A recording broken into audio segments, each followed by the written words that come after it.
All right, good evening, folks. We're going to get our next session started as we look at a couple different tonight. So if you can make your way down, find a seat.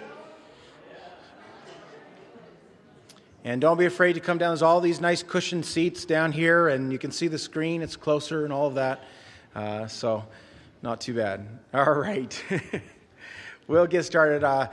We have this evening Mr. John Mahar with FIM, Fellowship International Mission, long-term missionary serving in Japan. And he's got all kinds of resources there on his table back here. Excellent Bible study material, and really pioneered a lot of that with the Japanese language group. And so that's exciting to see that.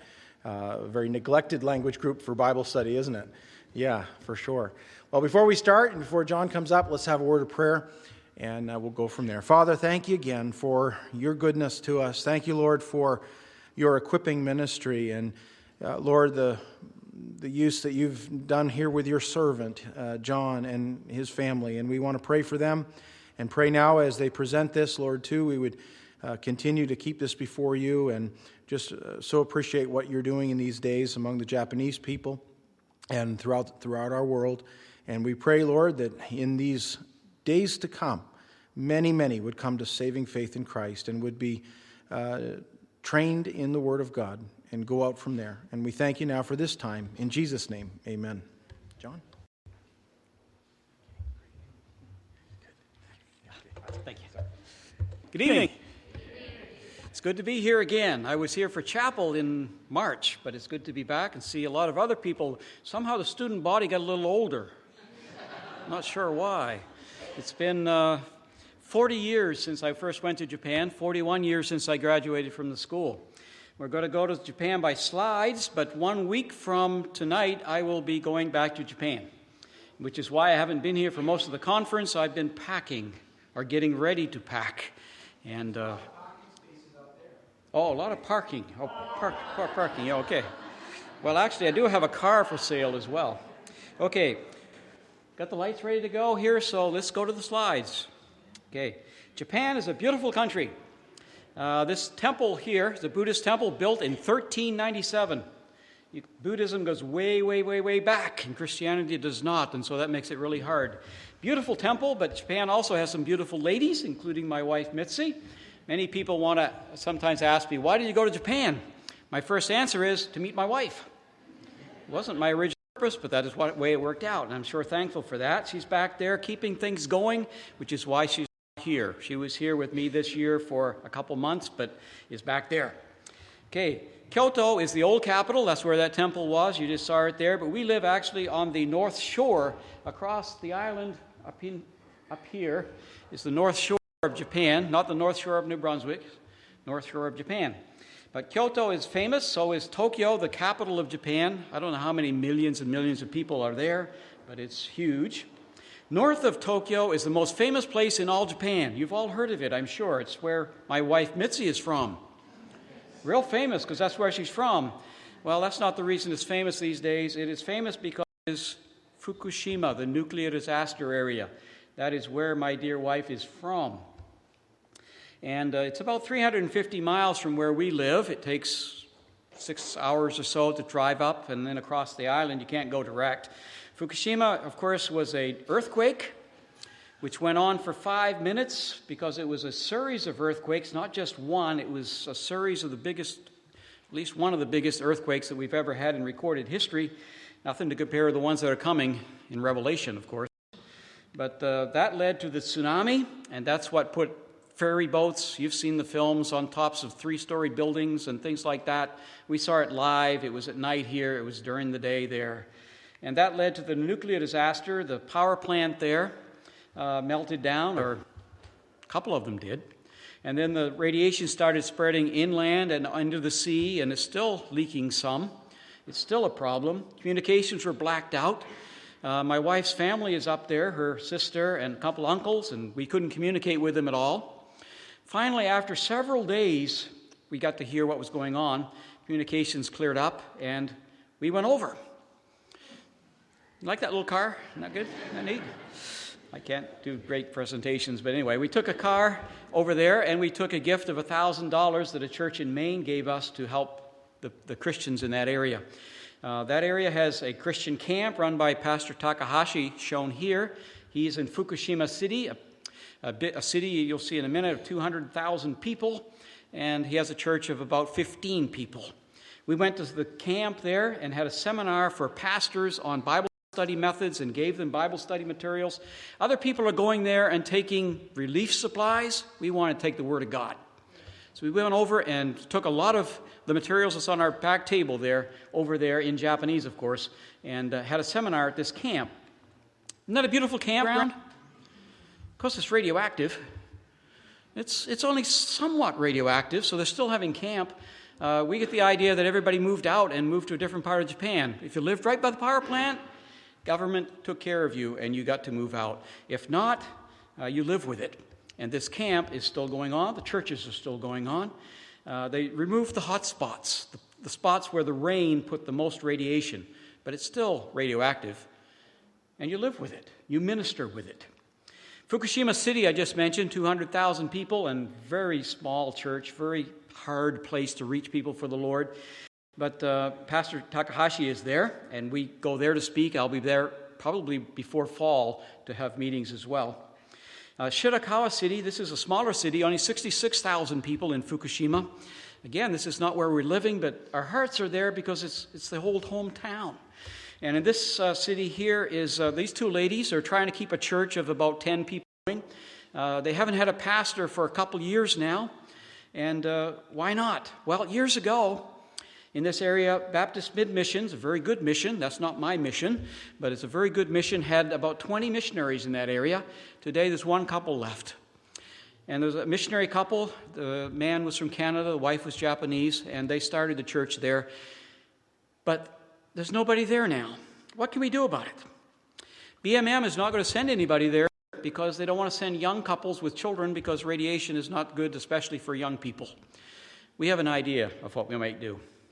How about sending some older people there?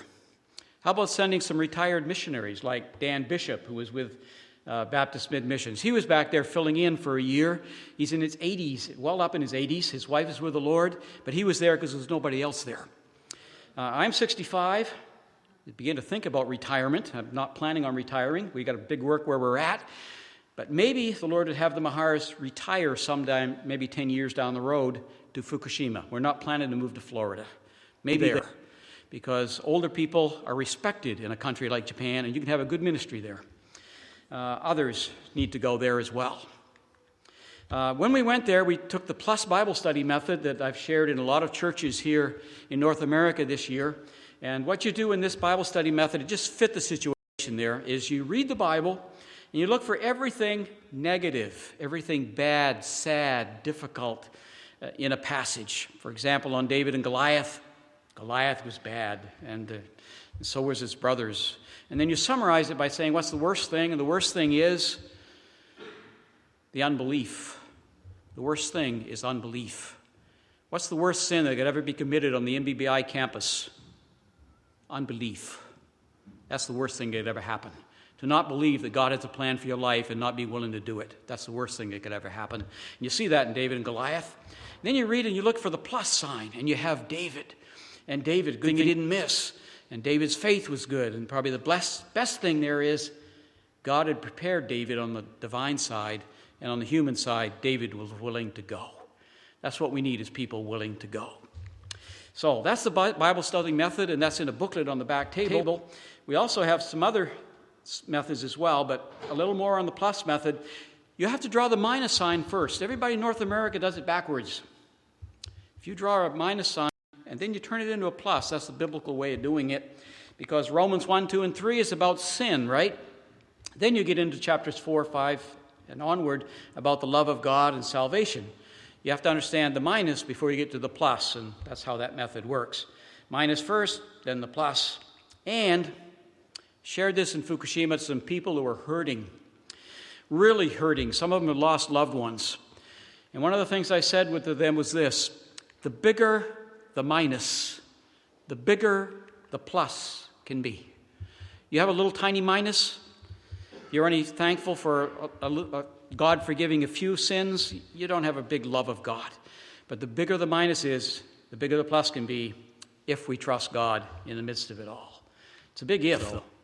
Romans 8:28 doesn't automatically work for people. For people who don't know the Lord, it doesn't work. And if we don't really trust God's plan for our life, it won't work for us either.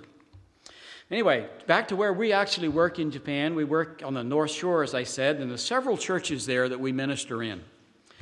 The biggest city there, Kanazawa City, has 450,000 people. That's a little bigger than the town where I grew up in. A little bigger than some of the places you've probably come from as well. But it's a very compact city. 450,000 people. What do we do there? What do we do in this area? Well, we help churches. Well, that means we're church planters, but we're not just starting from scratch.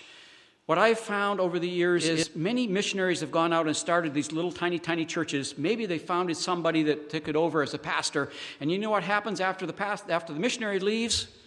Half the people leave as well. And the church gets down to about 10 people. And there needs to be somebody helping those churches to continue to go on and grow and get so they really can support their pastors. And that's what we help do.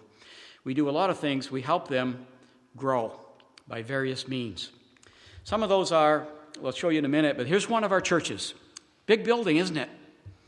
No, it actually is a house upstairs. Downstairs is the church. And they have about 30 people in this church, which is average size for Japan. Only 1% of the people in Japan are Christians. But surveys have been taken of people in Japan, and this is one of the questions. If you were to go to some religion at all, other than what you're in, where would you want to go? And a vast majority of the people in Japan said, I would like to go to church. But they don't dare to. They don't have a connection. There's nobody making friends. They're not connected with the Christian world, and we're trying to help connect people. We do a lot of preaching, of course, and we invite our friends to come whenever we preach. And I preach in various churches around the area, trying to help them to get new people to come. We also do a lot of teaching. This Sunday school class here was set up in order to train that man sitting next to me to teach the Bible. This church now has no pastor. Guess who's preaching now on Sundays there? Most Sundays, or at least some of them, is Mr. Ishii sitting next to me there because he was trained to do that. You got to train more than just the pastor. You got to have other people that know how to do something. And we try to teach that as well. We have children's meetings. We do a lot of work. We have CEF material in Japanese. We have some other material. But there's a lot of it you have to create yourself as well. Here's Mitzi doing a Bible study for the kids. Why are those kids in church? Because they're church kids? No. Maybe 1 in 3 is. They are in church because that Bible story was preceded by an English lesson taught by that old guy who's sitting over on the side there. See him? The white-haired guy. Been there for 40 years now. And ever since I went, people asked me to teach English. Well, that's okay if you get people in church by doing it. And that's what we were doing right there. We need some younger, as well as some more older people to come and help us do that. We have English classes with short-term workers we had there. Anybody recognize a couple people in this photo? There's 2 NBBI guys there who were there doing their 4th-year program with us a couple years ago. And we started this class you see right there. This was in the neighborhood where a pastor lived. A lot of the ladies in this class who'd never, ever been in a church in their life met the pastor's wife because this class existed. And then they came to church at least a few times. And this class just started up again because right now we have 2 ladies from Maine there helping us as well. And we need short-term workers in order to do this. You got to connect people with the church somehow. Help is wanted. We need some help to short-term English as a second language teaching. How many of you folks speak English here? Well, how many of you speak it perfectly? How many of you speak it imperfectly? You're qualified. I sure do as well. My English is certainly not perfect.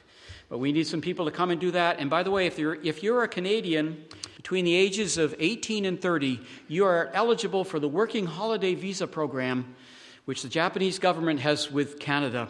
And you can get a working visa for Japan for 6 months or a year and come over and help us, help churches, and get some part-time work on the side. Anybody got any spare time in the next year or two? We need you to come over. I probably won't be here next spring. Probably won't be back for a couple of years next time. But we need some people to come and help us. And especially young Canadians can come. Anybody can come for up to 3 months without a visa. And so far this year, I found 4 people that are planning to come. But we need people all the time, and we don't have them.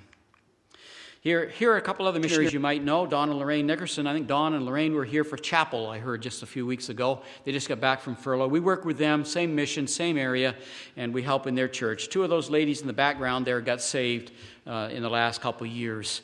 And how did they come to church? Because they wanted to meet the English-speaking missionaries. That's why they came. And Kai in the background there, wonderfully, wonderfully saved. She never would have come if there had not been an English speaker in her church. We need more of them. We help train others to teach, including Mr. Ishii there, I just mentioned, and some others. We're trying to train people to teach and to preach. Here's one of our other churches. This is up the road from us. This is 2.5 hours away. It's a little too far for us to go and do much. We go once a month. But we have a plan. We're planning to rent an apartment in that city because it's cheap there, actually. Our side of Japan is much cheaper than Tokyo and the other side of Japan. We can get an apartment there for $400 or $500 a month. And we can start English classes, and if we had anybody to come and help us, we'd have a place for you to live and everything all set up for you so you could start doing what we're going to get started. There's a pastor in the church, good man, good preacher, but you got to have something else to connect people to the church. And that's what we're going to try to do in Joetsu City. On the back table is all kinds of Bible study materials that we make and put into Japanese. Why do we do that? Well, one is my spiritual gift. I love teaching. I love Bible studies. And there's very little available in Japanese, and so we have to make our own. Mitzi translates it, and there's several books back there. And I was here in chapel in March and brought some of the same stuff, but a couple new things to mention is the little booklet back there, God's VIPs, a little quiz book on everybody in the Bible. Works perfect for quizzing people at camp, at youth meeting, at ladies' meetings. What ladies in the Bible is mentioned most, with what king, what prophet, all the people of the Bible, a statistics book. Use that. But since I was here in March, I updated this, and it's about 100 more people in there, and it's a little better than it was. If you got it in March, you might want to get another copy. Also back there is a set of studies on the Gospel of Matthew. In March, I had finished about 3/4 of Matthew. This winter, in my spare time, I studied all the way through, and now there's a book back there with Bible study outlines and all the way through the entire Gospel of Matthew. So you might want to pick up a newer version of that back there as well. And it's all free. How come? How can you give this stuff out free? Sometimes people think I'm wasting the Lord's money. Well, you can thank Walmart. Walmart in Calais, Maine has a clearance aisle. And I walked through it shortly after I bought my printer, and I discovered at least half of the ink that I needed was on sale for $1 a cartridge. I got $550 worth of ink for $35. So thank Walmart's clearance sale for why that literature is on the back table. Thank you for praying for us. Here you see the rest of the family. Mitzi and the girls are in Japan. Amy is in Bible college in Japan and working in a church in Tokyo at the same time. Younger daughter Yumi is in medical school, got 1 more year, and Lord willing will be an intern in a hospital. Both of them are active for the Lord, and I thank God for it. Also thank God for a wonderful Christian wife. I thank the Lord for how He's used Mitzi in their lives, and they're both serving the Lord in their own ways. Please help yourself to the free Bible studies and other literature on the back table. Also, please sign up for our email newsletter. We don't send out printed letters. I love the printed word, but it just costs too much and takes too much time. I send emails. So if you have email, please do sign up for it, and you'll get a few sample Bible studies from time to time along with those emails. You can also follow us on Facebook if you are on Facebook at all. And I'm not. My wife does Facebook. And look for Toa Ministries. Teach others also on Facebook. One other thing. And this is the most important slide on here. Thank you for praying. Thank you for praying. God is working in Japan even though it's a slow work. People are being saved. People are being trained to preach and serve the Lord, and the work is going on. I don't know why it is so slow sometimes, but thank you for praying. And that's the end of the slides, so we have the lights for a minute. And I've got about 10 minutes left, according to that over there. I told Roger Black, who's up next, that I was going to take 15 minutes of his time, but I got 10 minutes left, I think. Is that correct? Is that clock right? Okay. What to do with the last 10 minutes? Please do pick up the free literature. And a lot of people get the impression that John Mahar, all he does is put out printed stuff, and you must be sitting in his office all the time. You must not be out there with the people. That's not true. You got to be balanced in the Lord's work according to the way the Lord has made you. And I love study. I loved Bible study. I would have loved to have been a teacher in a Bible college, but the Lord didn't lead that way. But I still get to help people all over the place and meet a need for the literature that has to be got out somehow. But we do it in a local church context. And Pastor Calder, who's speaking to you tonight, local church evangelism, I totally agree with that approach. I totally agree also with local church Bible studies. You got to get the study out into the churches, not just in the schools. And that's what we're doing with all this material. All that material is developed and tested in a local church situation. If it doesn't work in the local church, it won't work in your church. If it doesn't work with our Japanese folks, it won't work with you. But guess what? It does work. And it's been a blessing. One of the highlights of this year on being back here is seeing a number of people pick up some of that literature, and they're using it in their churches back here as well, not just in Japan.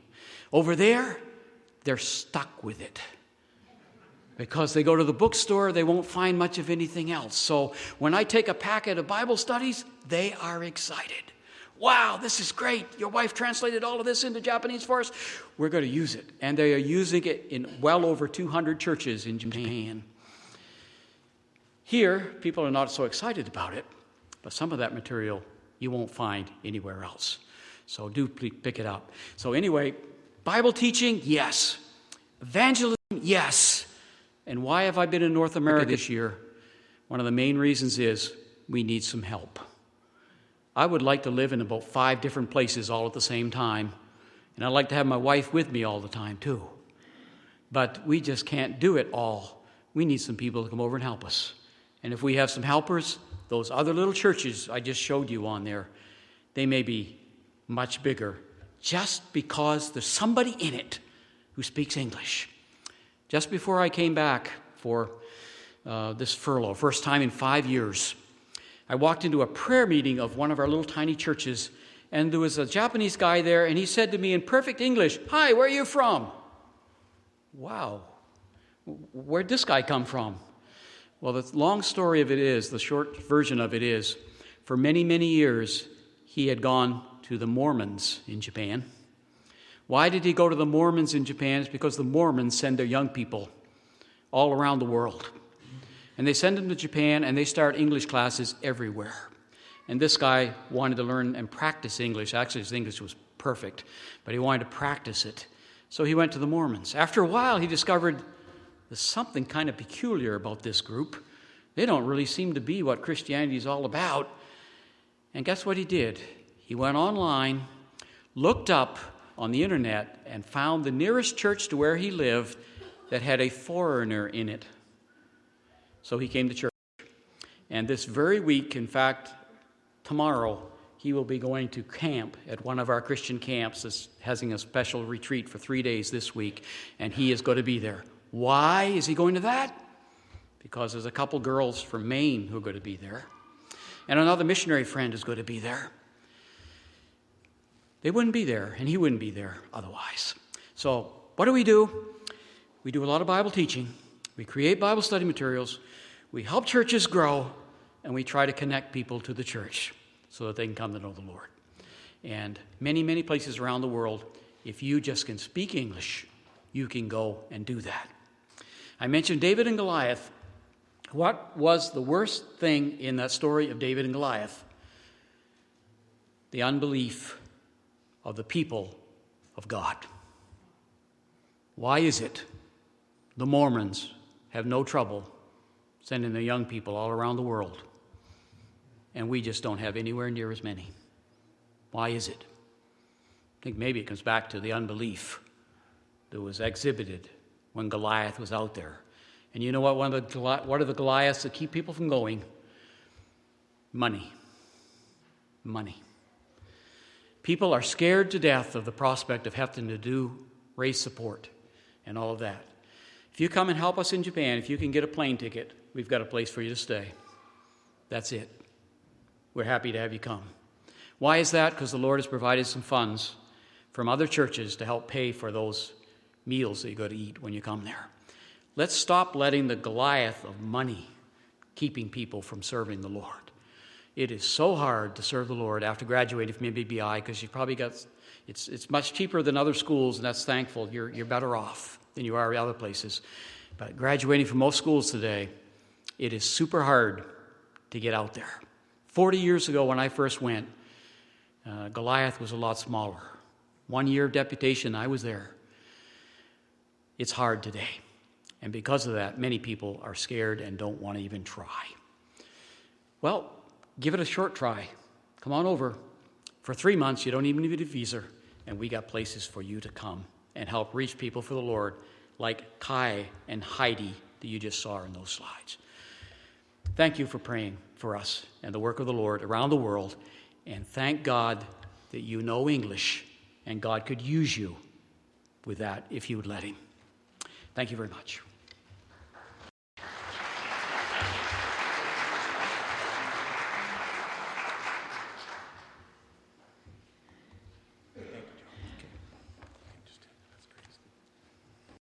All right, well, thank you, John. And one of the questions I get a lot as a missions teacher here at NBBI is I get the question in regards to trends in missions, and it's shouldn't we send our money only to nationals, like the national church workers and others that are in countries? And there's balance in all things, and that trend is a hot topic in missions today, where there is this notion, I think especially more from a business perspective, people saying, I want to have my money and I want to, make sure it goes further than anywhere else. And we think, invest international and only that approach. And that way they don't have to learn the language, they don't have to do those things. And often, again, there's a partnership in that. And I think what you heard tonight, and I think everybody that I know here tonight that's involved in missions would probably echo this same thing. Yes, there's an investment in those that already speak the language and are living and grew up in a certain country, but there are some regions of the world where you actually are very limited in that. It's a handicap, and in the case of Japan is one where if you're a foreigner, it actually helps the ministry. And so I just say when you come to these things, and many of you who are involved in your local churches and you're talking about these issues, keep those things in mind. And appreciated that presentation tonight from John and what is going on there. And the call to help. Don't just walk out of here saying, that's not for me. It is imperative we're involved in the Lord's work in those things. Roger Black is here with us as well, and Roger is no stranger to NBBI. Actually, I just assumed he had graduated from NBBI when I came here, and I remember thinking, because I see him all the time, and the school is very involved in Camp Living Waters there, and I asked him, I said, when did you graduate anyways? I hadn't seen his picture up on the wall, and he said, I didn't from here. But you know what? You should have, because you're here more than the rest of us often, so... But Roger, come up and share. And as he comes, how many of you have ever been to Living Waters? Oh, boy, all kinds. How many would like to go there this summer and work? Come on. All right, I tried. All right. Thank you, Jack. It's good to be here. It's good to see. It's always good to come and catch up with folks and old friends. It had been a while since I've seen John, and always see some friends you haven't seen in a while when you come back to the Bible school. And then meet some new ones as well. So appreciate so much the opportunity, and thank the faculty and the staff for the opportunity and the privilege to take a few minutes and share with you a little bit about the ministry of Living Waters, especially for those of you that have not been there before. You know, it was appropriate that John and I were on the same night because having Mr. Calder here as the keynote speaker for this week, he was influential and impactful in both of our spiritual lives. You were saved under Mr. Calder's ministry, right, down in Woodland? And Mr. Calder was one that picked me up and shook me and got me headed in the right direction and on the right path. And so it's very appropriate that we get to share this time together. Just a couple of things I want to share with you. First of all, for those of you who have not been to Living Waters before, it's been around this will be our 44th camping season down at Living Waters. Mr. Calder was pastoring the church in Woodland, and with some of the men in his church, learned of this property on beautiful East Grand Lake in the little town of Weston. It's a beautiful lake, about 22 or 3 miles long, very pristine lake, miles and miles of undeveloped shoreland, coast along the shore. Just a beautiful spot. And they saw the property. It was a sporting camp, fishing camp that had been built and been closed for several years. And really, I don't have time to go into it tonight, but just miraculously, the way that God led and provided the means and the finances and the people for them to purchase that property. And in the summer of 1971, started the first camping season there. So we were so thankful for the pristine spot that God has given us there on the shores of East Grand Lake. In the summertime, Living Waters really has 3 major aspects to its camping program. The first one is family camps, and that's a little bit unique for some of the other camps up in our area. And every week we have an adult Bible teacher and some quality adult Bible teachers that come and share with the adults and families and some of our staff at camp.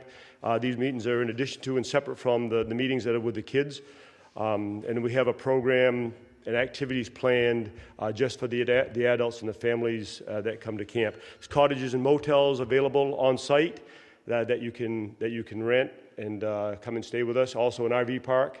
If you have a motorhome or travel trailer or you want to come with your tent, you can do that as well. So it's a great place to get away in a wholesome atmosphere and spend some time with your children or your grandchildren there at Living Waters. So family camps are a big part of Living Waters. And then also we do the traditional resident youth camps. And this summer we're running 7 weeks of youth camps. The pioneer camps are for the younger kids. A couple of weeks of sports camp where the emphasis is on basketball and soccer. During those weeks we also do all the other camp activities, but the kids get a good dose of sports. And if you have young people that are interested in basketball or soccer, that'd be great weeks for them to attend camp. And then we have a teen week as well. And the teen week during the summer is the only week that we don't run a family program. During our teen week, the whole facility and the program is given over to the teen week and the teenagers during that week. So look that up. And then the third part of our summer program, not only family camps and youth camps, but it's also, we have a wilderness adventure trips. And wilderness adventure, these are off-site trips.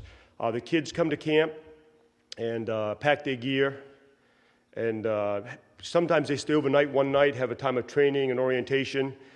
They go through what they call the shakedown because they all bring a bunch of stuff with them that they can't take on the trip. You can only take so much stuff in a canoe for 5 or 6 or 7 days, depending on how long you're going to be gone. So if you have young people, we have one trip that's for 10 to 12-year-olds. Most of the rest of them are geared for teenagers. But if you have young people, and it's the wilderness adventure trips are really beneficial in a unique way to get some quality time with kids. There's small groups that go out, 10 to 12 kids generally with 3 or 4 leaders. And you get stuck with one of the leaders, one of our counselors, all day in a canoe for 6 or 7, 8 hours, and you really get an opportunity, to find out where they're at and what's making them tick, what their problems are, what they're struggling with. So it's a tremendous opportunity to minister to young people. So the wilderness program gives us that opportunity as well. So if you got kids that like that, sleeping, in a tent on a mat in the morning, you have to get up and get a fire started to cook your breakfast over an open fire. If there's a few bugs or ants or something in the fry pan, you just stir them right into the eggs, no problem. A little extra protein for the long day of paddling down the river, So I prefer, a mattress and a hot breakfast in the kitchen. That's not my cup of tea, but some people really love it. Great place to see the beauty of God's creation, wildlife, great fishing. They do some great fishing on a lot of the rivers and things that go on. So a lot of kids have a real interest in the wilderness program. So that's kind of what we do in the summertime. We also have weekend retreats starting in just a couple of weeks. We have a pastors' conference coming up in the middle of May. We have church retreats on some of the weekends before camp. And then in the fall, Labor Day weekend's our big family weekend. We have another one over the Canadian Thanksgiving weekend, which is also Columbus Day over in the States. So that's and so basically we go from mid-May to mid-October with activities and things. And by the way, all that information that I've mentioned, the schedules, the times, dates, prices, everything that you need to know is in the brochure on the back table back in the corner. So make sure you pick one up. Or you can go onto our website and get the information off the website as well. We're going to watch a video at this time. And I just want to say a special word of thanks to Pastor Pete. Has Pastor Pete come up yet? Is Ashley here? Ashley's not here. Pastor Pete's our pastor down in Danforth, and he put together this video for us, spent quite a lot of time filming and editing the thing. And this is really his first effort at doing a regular promotional video. I thought he did a fantastic job. Pastor Pete's a grad of the school here, and been ministering in Danforth for 24 or 25 years. And we really appreciate his faithfulness, and we appreciate him taking the time and putting this together for us. So we'll go ahead and watch the video now, give you a good idea of what some of the activities are and some of the things we get involved in at Living Waters in the summertime.